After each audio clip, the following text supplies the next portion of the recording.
네, 안녕하세요. 희쌤교실의 희쌤입니다. 오늘 첫 시간이에요. 오늘은 선생님 디딤 영상으로 만드는 첫 시간이에요. 선생님 거꾸로 교실 하기로 했잖아요. 그래서 오늘 첫 번째 시간에는 광복 이후 통일정부 수립 노력에 대해서 보려고 합니다. 그래서 여러분들은 무엇을 준비해야 되냐?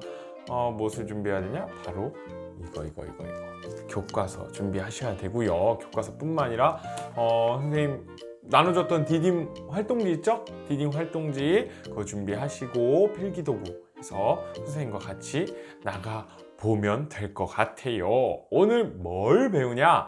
민족의 광복, 그리고 미소의 한반도 분할, 모스크바 3국 외상회의, 미소공동위원회와 남북협상에 대해서 배우려고 해요. 먼저 여러분들 이 사진을 보겠습니다. 여러분 딱 보면 무엇을 하고 있는 것 같아요? 그렇죠. 만세! 만세를 외치는 거예요. 여러분들 눈치채셨겠죠? 어느 날인 것 같아요? 네, 1945년 8월 15일 바로 광복절이라고 하는 그 광복의 순간인 것 같죠? 재밌는 건 그 8월 15일은요 정말 조용했대요. 그날 일왕이 항복을 했는데 많은 사람들이 이게 진짠지 가짠지 의심도 스럽고 함부로 나가서 뭔가 했을 때 큰일 날 것 같은 그 두려움에 15일에는 정말 조용했대요. 근데 16일에 와 이게 진짜구나 하면서 마포 형무소에서 풀려난 독립운동가들과 함께 환호하는 사람들의 모습이 이렇게 카메라에 찍혀서 지금도 남아있다라는 거예요. 여기 사람들 보면은 표정들이 정말 좋잖아요. 정말 그들에게 기다렸던 날인 것 같아요. 광복, 독립, 그게 과연 무슨 의미일까? 우리 한번 보면 좋을 것 같아요. 이 선생님이 마지막 시간에 분명히 얘기했어요. 이 광복은 누군가에게는 정말 기쁜 날이었지만 누군가에게는 정말 슬픈 날일 수도 있다라고 했어요. 그게 무엇인가 한번 같이 보려고 해요. 이 민족의 광복은요, 우리가 먼저 봐야 될 게 이 광복의 배경입니다. 광복의 배경은요 2차 세계대전에서 일본이 패망하게 돼요. 일본이 지는 거죠. 원자폭탄에 의해서 일본이 와 이거 더 이상은 싸울 수 없겠구나 해서 일왕이 선생님 천황이라고 표현하잖아요. 그 히로히토가 항복을 선언하면서 이제 끝나게 됩니다. 그것뿐만 아니라 우리 민족의 꾸준한 독립운동을 여러분들이 저번 그러니까 1학기 때 계속해서 배웠죠. 이런 것들을 통해서 우리 나라가 광복을 할 수 있었다라는 거예요. 이 두 가지 요인이 다 존재합니다. 한쪽에만 쏠려서 이야기는 할 수 없어요. 어떤 사람들은 우리나라는 스스로 독립한 게 아니잖아요 라고 얘기할 수도 하는 사람도 있는데요. 그렇지 않아요. 우리나라 정말 많은 독립투사 분들이요 독립을 위해서 싸우셨습니다. 그 공로는 아예 무시할 수 있는 게 아닙니다. 그리고 또 연합국의 독립을 지지하는 일들이 있었어요. 연합국이 조선이 우리나라가 독립하는 거에 대해서 지지를 했습니다. 그게 여기 나온 대표적인 게 바로 이 카이로 선언이에요. 중요하겠죠. 이 카이로 선언 여러분들 이 활동지의 빈칸에 쓰면 됩니다. 이 카이로 선언에서 영국, 중국, 미국의 대표들이 모여서 전쟁 이후에 어떻게 해야 될지에 대한 내용 중에서 중국 대표가 건의를 해서 조선이 독립을 해야 된다라는 내용이 이 카이로 선언에 최초로 등장하게 됩니다. 그리고 나서 45년 전쟁이 거의 끝나갈 쯤에 포츠담 선언에서 다시금 이 카이로 선언을 확인하게 돼요. 이러한 내용들이 있고 나서 우리나라가 광복을 할 수 있었다라고 보시면 돼요. 그리고 두 번째, 자주독립국가 건설 노력입니다. 대한민국 임시정부가 조선 독립 국외에서 자주독립국가 건설 노력을 했겠죠. 당연히 했습니다. 뭐가 있냐? 대한민국 임시정부 그리고 조선 독립동맹이 건국강령을 발표해요. 앞으로 우리가 광복하게 되면 이런 나라를 세워야 한다라는 내용의 내용들을 발표합니다. 국내에서는요, 이 여운형을 중심으로 해서 뭐가 만들어졌다? 그렇죠. 여기 조선 건국 동맹 조직했을 뿐만 아니라 이 조선 건국 동맹을 조직해서 우리 이제 광복하는 것을 준비했습니다. 그러고 나서 광복하고 나서는요, 조선 건국 준비 위원회라는 것을 만들게 돼요. 요거 거기 적고 이걸로 개편하게 돼서 우리 조선이 건국 어떻게 해야 될지 이거에 대해서 이야기를 했다. 그래서 전국으로 조직이 확대됐다라는 것도 기억을 하시면 좋을 것 같아요. 이 사진은 바로 카이로 회담의 주인공들이었어요. 장제스, 미국, 이거 뭔 소리요? 중국, 그리고 루즈벨트, 미국, 그리고 영국의 대표 철칠이 모여서 카이로 선언 회담을 했던 그 사진을 갖고 왔습니다. 그러고 나서 이 38 미소의 한반도 분할에 대해서 보겠습니다. 정말로 가슴 아픈 건 우리나라가 광복되고 나서요. 북이 이렇게 우리나라가 갈라지게 되죠. 어떻게 갈라지게 되냐? 여기 보면 일본의 무장 해제를 명목으로 북이 38도선을 경계로 남쪽의 미군과 북쪽의 소련군이 주둔하는 것으로 나뉘게 됩니다. 정말 가슴 아픈 내용이에요. 이 38도선을 기준으로 한 거는요, 미국이 먼저 제안합니다. 소련이 갑작스럽게 너무도 예상과는 다르게 너무도 빠른 속도로 내려왔어요. 참전을 엄청 늦게 했는데요. 참전하고 나서 정말 빠른 속도로 한반도로 진군합니다. 그래서 이거 이러다가 한반도가 완전히 소련으로 넘어가겠구나 싶은 미국이 38도선을 제안을 하고요. 소련이 이걸 오케이 하면서 38도선을 경계로 남과 북이 나뉘게 됩니다. 그러고 나서요, 우리나라는 사회 혼란이 역시 극심해질 수밖에 없어요. 이념과 성격을 달리하는 각종 정당과 사회단체가 정말 많이 생겨납니다. 당연하죠. 지금도 정말 많은 단체와 정당이 있잖아요. 이것들이 사회가 그만큼 복잡하다는 걸 이야기하고요. 그렇게 나쁜 건 아니에요. 나쁘게 표현한 거죠. 혼란스럽다. 물론 당시에는 안정돼 있지 않고 급격하게 사회가 변했기 때문에 혼란이라고 표현을 했습니다. 여기 보면 38도선과 관련된 사진 자료예요. 양양이라는 곳이고요. 정말 하나 우리가 생각해야 될 거는 그냥 마을이었는데 그 마을이 반으로 뚝 쪼개질 수도 있어요. 우리 집을 기준으로 38도선이, 우리 집 안방은 남한이고 우리 집 거실은 북한이 될 수 있는 상황이죠. 이 38도선으로 나라가 분단됐다라는 거 기억을 해보시면 좋고요. 여기 보면은 잘 안 보이지만 여기 38도선 경계가 이렇게 있어요. 그래서 이 경계를 이렇게 해서 여기 군인들이 지키고 있는 것들도 나올 수 있어요. 그냥 이렇게 산을 아무 의미 없이 그냥 잘랐습니다. 이게 좀 생각해 봐야 될 거는 지금 시와 군 이런 경계를 보면 산맥이나 강의 위치에 따라서 많이 바뀌었는데 38도선은 그런 게 아니죠. 임의로 그냥 자른 겁니다. 그러고 나서 모스크바 3국 외상회의에 대해서 보는데요. 미국, 영국, 소련의 외무장관이 모스크바에 모여서 한반도 문제를 논의합니다. 이 한반도가 어떻게 돼야 되냐라는 결정을 해요. 이 세 가지 결정사항 너무 중요하죠. 한반도에 민주적인 임시정부를 수립하자라는 거예요. 임시정부를 수립하자라는 내용. 그리고 5년간의 뭐를 실시해? 바로 신탁통치를 실시하기로 했어요. 신탁통치를 실시해. 대신 통치해 준다라는 거예요. 이게 조금 문제가 돼요. 이게 바로 조금 문제가 돼요. 좀 생각을 해봐야 되는 거죠. 그리고 임시민주정부 구성을 위해 뭘 설치해요? 미소공동위원회를 설치하자라는 내용이 또 담겨 있습니다. 이런 결정을 했습니다. 이 결정사항이 국내로 들어오면서 난리가 나요. 신탁통치를 여러분들이 기억을 하셔야 되는데 이 신탁통치 내용을 보고서 이거 또 식민지 되는 거 아니냐라는 걸로 인해서 좌익과 우익이 어마어마하게 나뉘게 됩니다. 좌익이고 우익이고 처음에는 이 반대 운동을 해요. 신탁통치 반대 운동을 하는데요. 좌익은 그 내용에 대해서 들어보니까 이 회의에서 난 결정을 충분히 지지할 수 있겠다라고 해요. 왜냐? 그 회의의 가장 중요한 내용은 임시정부를 수립하는 거니까요.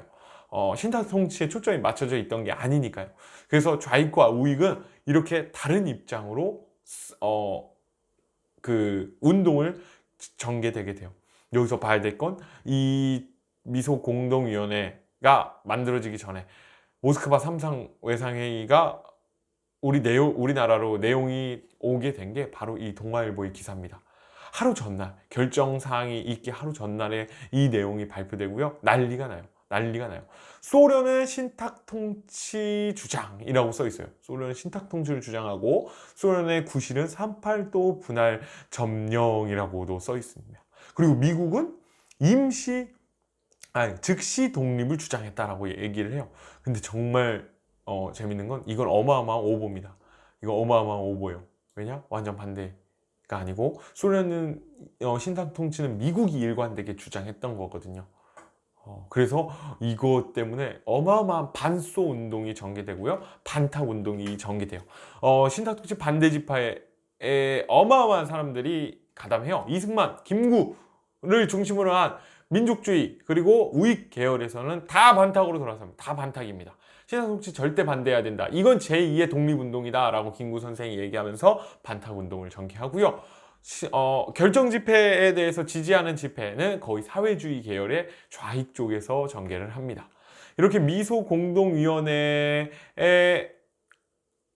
열리게 돼요. 왜냐? 모스크바 3상 외상회의 마지막 내용, 그 세 번째 내용 중에 미소 공동위원회를 열어서 이 문제를 빨리 해결하자라는 거잖아요. 근데 정부 수립 회의 단체 자격 문제로 미소 대립이 결렬됩니다.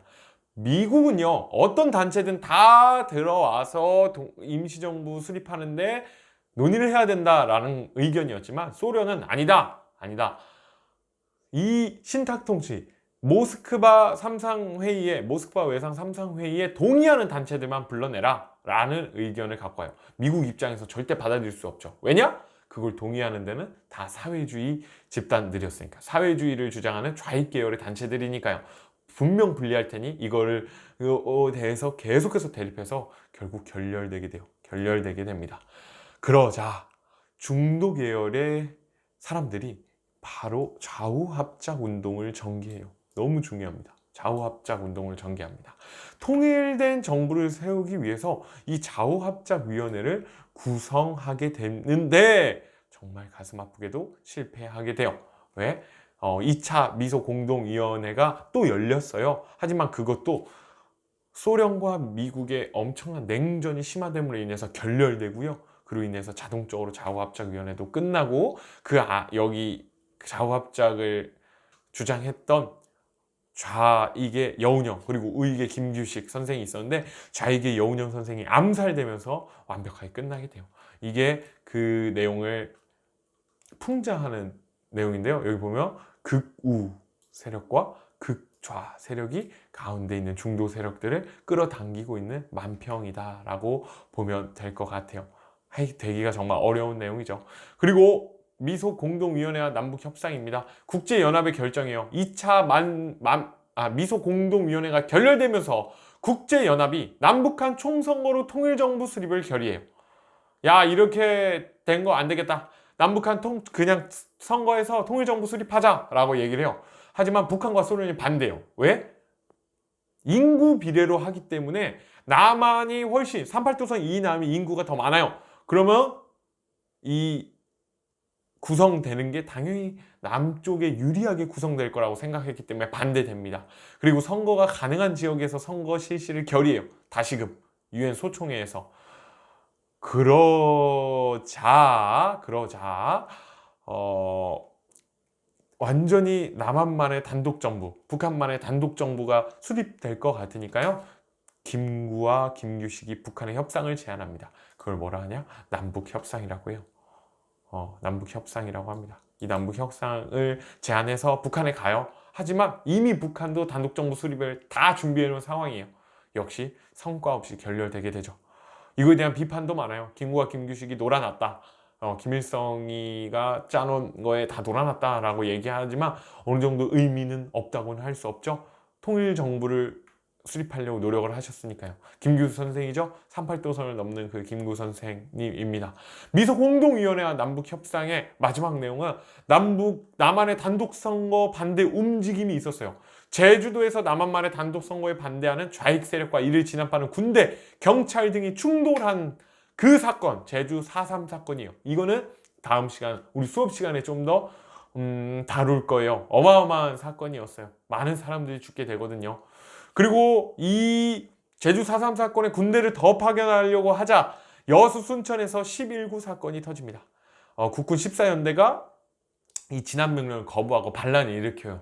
그래서 좌익 세력의 군대에 있는 좌익 세력들이 반란을 일으키고 이때 진압을 됩니다. 하지만 가슴 아픈 건 그 안에서 희생된 많은 민간인들이 있다는 거죠. 제주 4.3 사건도 역시 마찬가지예요. 그 안에 희생된 많은 민간인들이 있습니다. 이거에 대해서 우리가 조금 생각을 해봐야 돼요. 시간이 많이 지났는데 선생님 이것만 얘기를 할게요. 처음이라 보니까 선생님 시간 조절을 또 못했네요.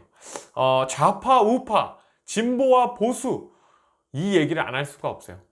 계속해서 나옵니다. 그리고 지금까지 이야기하고 있죠. 이 선에서 왼쪽을 좌파라고 하고요. 오른쪽을 우파라고 합니다. 그러면 가운데를 뭐라고 하냐? 중도라고 불러요. 그리고 왼쪽을 거의 진보라고도 얘기하고요. 오른쪽을 보수라고도 얘기합니다. 흔히 얘기해서 좌파는 사회주의 계열이에요.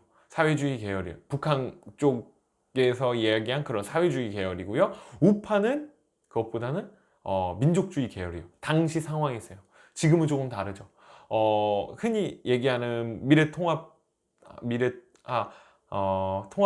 미래통합당이나 미래통합당이 보수라고 한다면 지금 뭐 더불어민주당이 진보 이렇게도 나뉘잖아요. 그런 것처럼 진보와 보수는 그들이 추구하는 이념에 따라 조금씩 달라요. 어떠한 상황, 경제, 안보, 뭐 어떤 분야마다 조금씩 다른데 그것을 따라서 좌나 우나 이렇게 나눕니다. 하지만 이건 정말로 위험한 생각 중에 하나예요. 사람을 어떻게 정확하게 좌우로 나누겠습니까? 가운데 그리고 오른쪽 왼쪽 이렇게 이분법적으로 나누는 건 조금 문제가 있어요. 조금 간단하게 보기 위한 하나의 방법일 뿐이에요. 그래서 여러분들이 이 좌우가 뭔지는 선생님 수업 시간에 더 자세히 한번 얘기를 해 줄게요. 그러면 여러분들이 어떻게 해야 되는지를 잘 선생님과 같이 나눠보려고 해요. 다음 시간엔 뭐하냐? 대한민국 정부가 어떻게 수립됐는지에 대해서 보려고 합니다. 미안해요 여러분들. 벌써 17분이 지나가네요. 선생님 다음에는 더 타이트하게 해서 설명을 좀 더 압축적으로 해가지고 영상을 짧게 만들도록 노력해 볼게요. 여러분들 선생님 디딘 영상 들어준 거 너무 고맙고요. 그 활동지에 다 정리하고 그 밑에 있는 문제 그리고 궁금한 거 있으면 거기에 한번 써서 선생님한테 물어보든 아니면 구글 클래스룸이나 이 유튜브 채널의 댓글 어떤 거에든 여러분들이 궁금한 점은 꼭 댓글로 남겨서 여러분들 가져갈 수 있도록 하면 좋을 것 같아요. 그러면 고생 많았고요. 이제 여러분들 우리 수업 시간에 만나도록 해요. 고생 많았어요. 안녕.